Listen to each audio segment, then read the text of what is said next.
The lawsuit filed by the Democratic National Committee against President Trump's campaign, WikiLeaks, and the Russian government. WikiLeaks conspired to steal the DNC's emails. It's such a wide-ranging of lawsuits. The Kremlin and hacked Democratic Party computers. We have a strong case. That's why we brought it. Hello, I'm Richard Gizbert, and you're at The Listening Post. Here are some of the media stories we're covering this week. Hillary Clinton and the Democrats were on the losing side in 2016. Now they're looking for a victory in court against WikiLeaks. An Egyptian photographer wins an award from the United Nations, and the Sisi government pushes back, calling him a terrorist. Based in Kuala Lumpur, broadcasting via YouTube and on satellite, Rohingya TV gets to the heart of the story in Myanmar. And Comcast Cares Day. Comcast Cares Day. Comcast Cares Day. the American cable company that's not afraid to blow its own horn or to get its journalists to blow it for them. And happy Comcast Cares Day. It's been almost a year and a half now since the election of Donald Trump, and the opposition Democrats still haven't moved on from the defeat of Hillary Clinton. Last week, the party filed a lawsuit in New York over the hacking and publishing of emails from the Democratic National Committee, the DNC, in 2016. The defendants in the suit are the Russian government, the Trump campaign, and WikiLeaks. The timing, with midterm elections about 6 months away, may well be political. But suing WikiLeaks, a news organization, for publishing leaked material when it is hardly the only news outlet to do so, could set a troubling precedent for press freedom in America. The U.S. media have remained strangely silent on the implications, busily obsessing over Russian meddling in the election, the Mueller investigation, and Donald Trump's own rhetorical war against the media. Reporters have been taking a pass on the DNC lawsuit story and the legal assault on the Fourth Estate that's coming from the other side of the aisle. Our starting point this week is Washington.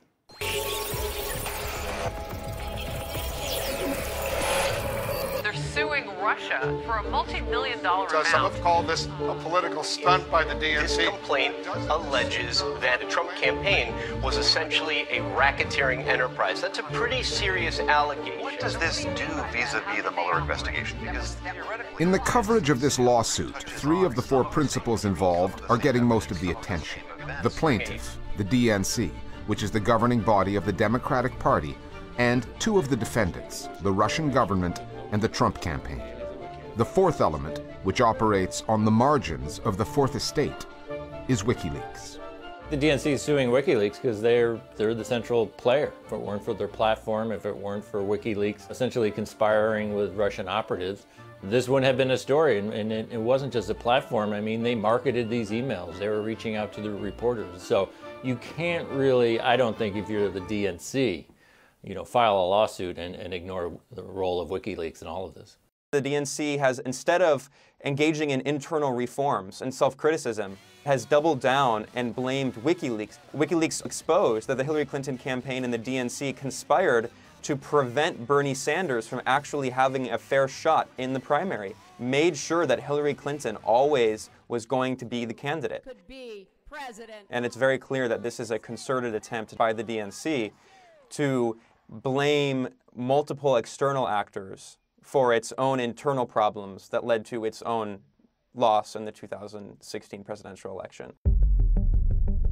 The core issue in this story is not what was in those hacked emails, the DNC's sabotaging of the Sanders campaign, its unseemly cap-in-hand approach to financial donors, but how those emails found their way into the media food chain in the first place. Cybersecurity specialists say the hackers who infiltrated the DNC's servers were Russian. Julian Assange and WikiLeaks have stuck to their policy of neither confirming nor denying who their sources are, saying only that the source is not the Russian government and it is not a state party. WikiLeaks acquired the files and started publishing the emails 4 months prior to the 2016 election, and it was not alone. No major U.S. media outlet ignored the story. It was, for better or worse, considered newsworthy. These were stolen conversations, and I don't think that journalists took proper care to vet them. It's not that they weren't true, but the motive in releasing them in order to demonize the Democrats when there was no such comparable effort on the part of Republicans, that was not handled well. Journalists just rushed into print without considering the source, without considering what was behind them, without explaining it to their readers, and this had the effect of perverting the political discourse. The 2016 election was highly partisan. It was highly divisive. I think, too, that many in the mainstream media did not want to make it appear that they were ignoring information that was coming out of the DNC that might have an impact on how people chose to vote. Thousands of leaked emails showed Democratic Party officials possibly plotting against Bernie Sanders. And I think for many of them, if they chose not to reveal the salient points of the DNC emails, it would appear that they were trying to assist the Clinton campaign. Look, the context here is everyone, and I mean everyone, in the summer and fall of 2016 thought Hillary Clinton was going to win the election. So unfortunately for the press, there was a real animus towards Hillary Clinton. And I think they saw their role as how to make sure she kind of just stumbles across the finish line. How do we make this so it's not a triumphant, historic victory? I don't think they understood the gravity of the situation. And absolutely, they did not ask the difficult questions. Why are we publishing stolen documents? However, the DNC, which has an ongoing relationship with papers like the New York Times and the news networks, has not taken legal issue with any of those organizations over their coverage of the story. The lawsuit targets the alleged source of the emails, the Russian government, and the middleman, WikiLeaks. But it spares papers like the Times and other news outlets that took what WikiLeaks provided them and fed it to American voters. Most of the people who publish these things are media outlets that would have some First Amendment protection. And even if they don't, going after them might somehow compromise the First Amendment. Whereas WikiLeaks, they don't look anything like a media organization. They're not a newspaper. They're not even a website with reporters or anything like that, or editors. It's an organization that helps to steal information from people, sometimes governments, sometimes others, who they think are powerful and they happen to disagree with, and then publishes it. That's not press freedom to me. That's theft. The exact status of WikiLeaks is still subject to debate, discussion, and discovery. People in the intelligence community regard WikiLeaks as simply a spying organization, but there are others who think of it as a news organization. Under U.S. constitutional law, we don't really define the news media. So it seems to me that WikiLeaks can certainly make the case that they are acting as a news organization. But even if they are, if they have violated other laws, simply because they're a news organization does not make them immune from either civil suit or prosecution. The DNC is not alleging that WikiLeaks was involved in this hacking. The DNC is simply making political accusations against WikiLeaks, claiming that by publishing these materials, it wanted Trump to win. That is not a crime, and you cannot try someone in court for publishing documents, because the New York Times, the Washington Post, they have all for decades published leaked and even stolen documents. The Pentagon Papers, one of the most important leaks in modern history, were stolen, and then they were published by multiple major media outlets, and the U.S. Supreme Court confirmed that this was entirely legal. This would have a major chilling impact on journalism as a whole were WikiLeaks to be held liable criminally for publishing documents that may have allegedly been stolen. Fears for the future of American journalism have grown de rigueur ever since the arrival of Donald Trump in the White House. But for all the president's bluster, all those tweets about fake news, his accusations of political bias and agenda-laden coverage, the Trump administration has yet to launch a legal case like this one. It's the Democrats that have taken aim at an offshore target, WikiLeaks, through a lawsuit that could one day prove to have implications for news outlets much closer to home.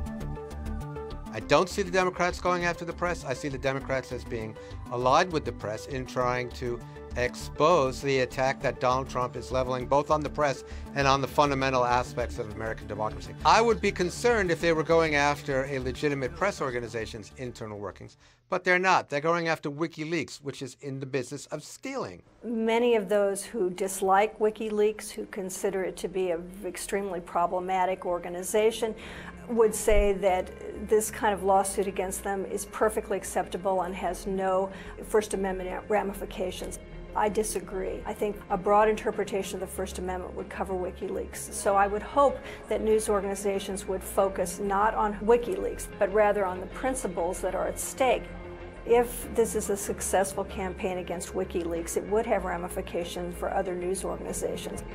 News organizations should be concerned about that aspect of the case.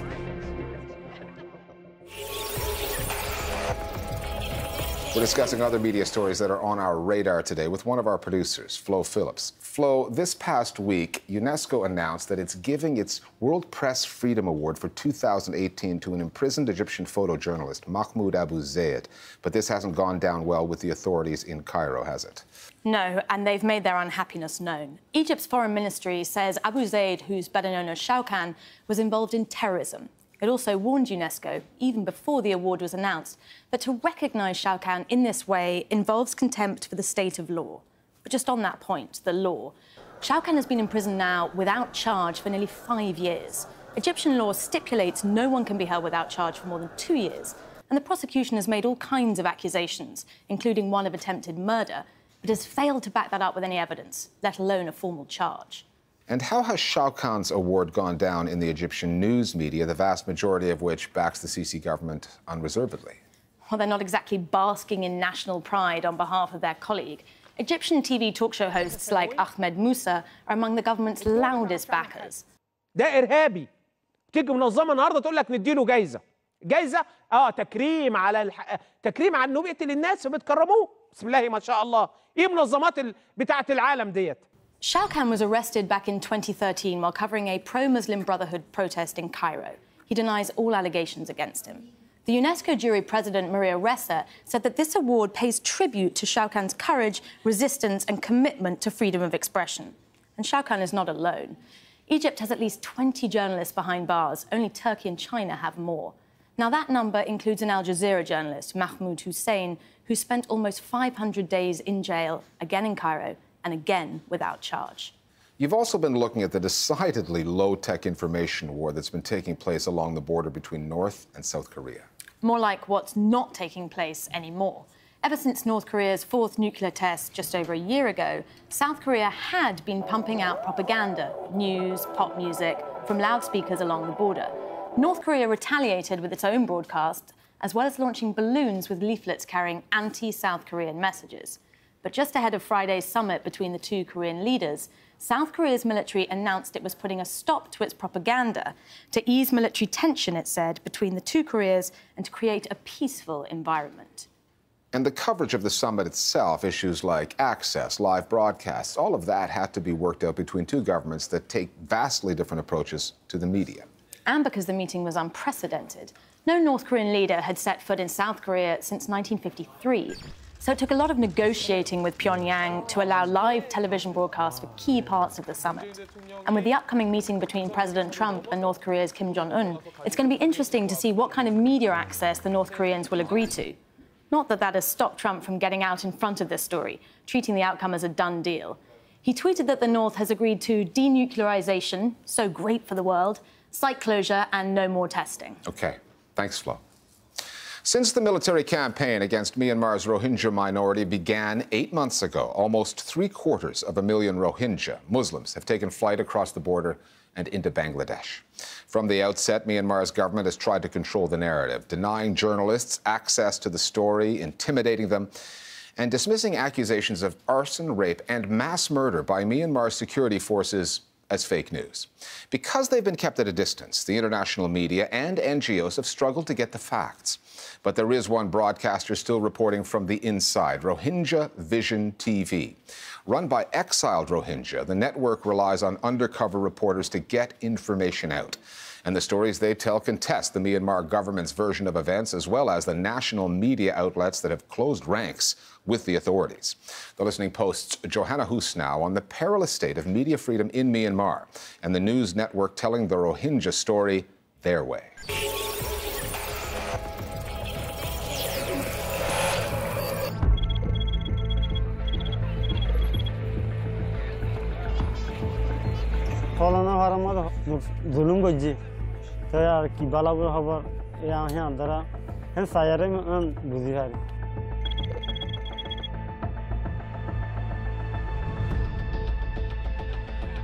तो हम था गया रहा तो BC फायदा कल दुनिया रे जाने फारी दुनिया रे होय फारी फायदा कल उठा फारी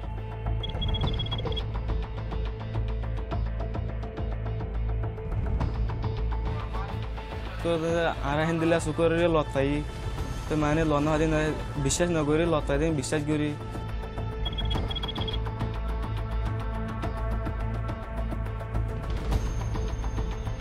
What refugees like Noura Mustafa, Bosir Ahmed and Mohammed Jubar say they have seen on the ground are acts of rape, torture, massacres of their own people at the hands of the Myanmar security forces. Stories that journalists from Myanmar tend to shy away from. For the hundreds of thousands of refugees across the border in Bangladesh, Rohingya Vision TV, or Our Vision, provides news from a Rohingya perspective. We started to get news, actual facts and figures from the ground, and I started to broadcast. So the ultimate goal was to tell the truth, to tell the Rohingya side of the story, and to advocate Rohingya plight, because Rohingya is underreported, Rohingya is misreported. They're reporting that mass rapes have occurred, that there has been effectively a scorched earth campaign against the Rohingya.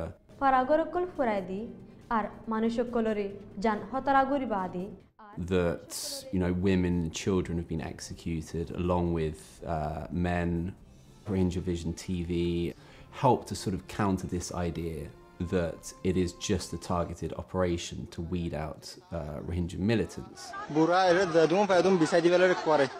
But they're of course branded as sort of brazen propaganda.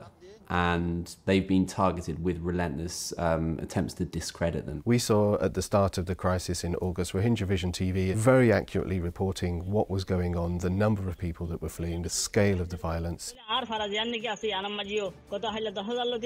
And that information wasn't used by international media at all, because there's been such a fuss made by the government of Burma about the reliability of Rohingya sources. And that's a loss, because they are getting information out on the ground in Rakhine State. And that's significant. Myanmar's government has blocked all access to the region, turning Rakhine into a black hole for the news. Without access, international journalists have come to rely solely on refugees' accounts, while much of the Myanmar media run with the government's version of events. But Rohingya Vision still has eyes on the ground. According to its founder, Muhammad Noor, the channel has a network of 60 undercover citizen journalists working around the clock and at great risk to feed information from Rakhine, or Arakan as it's known in the Rohingya language, to their colleagues in Malaysia. Broadcasting in 4 languages, including Rohingya and English, Our Vision operates primarily online through its YouTube channel and Facebook page. The network has become a primary source of news for the Rohingya community. Its pages typically get more than 100,000 views per day.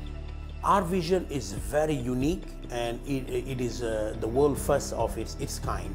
International medias are not allowed here, so they cannot do their job. So now we have to take over the job. We are the newsbreaker of Arakan, because we convert a citizen into citizen journalists, existing people into journalists, training them and getting the information out with whatever possible equipment they have. It is very dangerous for the people on the ground that are doing this. The government want to shut this down, they want to stop information getting out. And so anyone who's found to be involved with Rohingya Vision TV would be in danger of being jailed or disappeared. They'll go after the people that are interviewed, they'll go after the fixer, as well as going after the journalists who are doing the reporting. Those tactics aren't just applied to the Rohingya journalist operating in Rakhine. Ever since the start of the military crackdown 8 months ago, the government of Aung San Suu Kyi has embarked on a far-reaching campaign to silence reporters, both local and foreign. Intimidation, harassment, and the weight of the law have been used on journalists who cast the government or military in a bad light. Case in point, 4 months ago, 2 Reuters reporters were arrested and charged under the Official Secrets Act, a law that dates back to the colonial era, for allegedly having illegally acquired information with the intention to share it with foreign media. They face up to 14 years in prison. Those documents, which supposedly contained information about mass graves in Rakhine, were in fact handed to them by the Myanmar police just minutes before they were arrested. A police captain's testimony that the reporters were indeed framed is currently under review. But regardless, the circumstances of the arrest have left critics suspicious over what happened. I think there certainly is reason to believe that it was part of a government setup. The way it went down, with the journalists arrested as soon as they left the restaurant, the very shaky testimony given by police in courts. Those two reporters are very well respected. They're very dogged. Wallon and Joso-U and the Reuters teams and the AP teams in the country are known to be very courageous in their reporting on this issue. The government and the military and the police would want to silence them. The two reporters were trying to expose something that the military, wanted to hide. What the two journalists did is the main reason that the government had detained them. They still use, a number of laws to detain journalists, and these laws are very useful for the government. When Myanmar began the transition from military to civilian rule back in 2011, there was hope space would open up for more independent reporting. That hope has since been shattered. Under Aung San Suu Kyi's rule, reporting critical of the authorities has all but disappeared, especially on issues relating to Rakhine. And it's not just due to government intimidation or self-censorship. When it comes to the Rohingya, most media outlets in Myanmar simply agree with the government line. The vast majority of journalists, Burmese journalists inside the country, appear to share the government and the military's antagonism towards the Rohingya. Magazines or newspapers like the state-run New Light of Myanmar, which publishes very unsettling, antagonistic editorials and articles that allude to the Rohingya, as, for example, human fleas. So regardless of whether there is space or there isn't space, there's a real lack of will in reporting critically on the military. I think the local media try not to anger their audience, their readers. So they try to tread a very careful line, trying to balance, do their work, as well as not to make the readership unhappy. Because I think they understand that the majority of the people don't like this Rohingya people. The government of Burma is trying to say, look, what can we do? We can't take action on Rohingya citizenship because the Rohingya are so hated within the country. But the government has used its media channels, newspapers and radio stations and television to encourage and whip up that fear and hatred of Muslims. So they create this crisis and then they use it as a defense for not being able to act on it. It's the tactic that they're using. It's a tactic that is proving all too effective, which makes outlets like Rohingya Vision TV, a rare source of the news still operating behind the authorities' veil of secrecy, all the more important when trying to understand all sides of a story that the United Nations calls a textbook case of ethnic cleansing. And finally, a few weeks back, we reported on how an American company, the pro-Trump Sinclair Broadcast Group, used its network of local television stations to push the corporation's political message. It was a bit creepy. This past week, another American broadcast giant, Comcast, used its cable news network, MSNBC, and local NBC affiliates to promote Comcast Cares, a national day of volunteering on the part of the company's staff. Now, Comcast can use some good PR, because polls say that, like some other big media and cable companies, it's amongst the least popular corporations in the country. And if Comcast cares to listen to some of the reaction its campaign has been getting online, it might want to rethink its PR strategy. We'll see you next time here at The Listening Post. Comcast Cares Day is part of our year-round commitment to making a difference. Today is a special day around here. It's the 15th annual Comcast Cares Day. It's Comcast Cares Day. As we celebrate Comcast Cares Day. Good morning, guys, and happy Comcast Cares Day. We celebrate Comcast Cares Day. It is believed to be the nation's largest single-day corporate volunteer event. Single largest national corporate volunteering event taking place tomorrow powered by Comcast. Part of one of the largest private volunteer efforts in the U.S. every year, and it's put on by our parent company, Comcast. For our company to help make change happen and to make the world a better place when we're done. Picking up litter, removing weeds, so that by the time the kids return on Monday, their smiles will shine as bright as their clubs. Are you excited about what we're going to do today? Very excited. We're going to pick up some trash. Is that okay? Very okay, and I love it. And to think that the next day kids were going to come to school and see their whole classroom brightened up, we were just so happy to be part of it. Truth be told, it's really fun. It's not too difficult. It really does enrich you to give of yourself. This is what I think the way we can bring the world to where Mandela wanted us, where corporations don't become expansive and influential just for personal wealth, but for a purpose.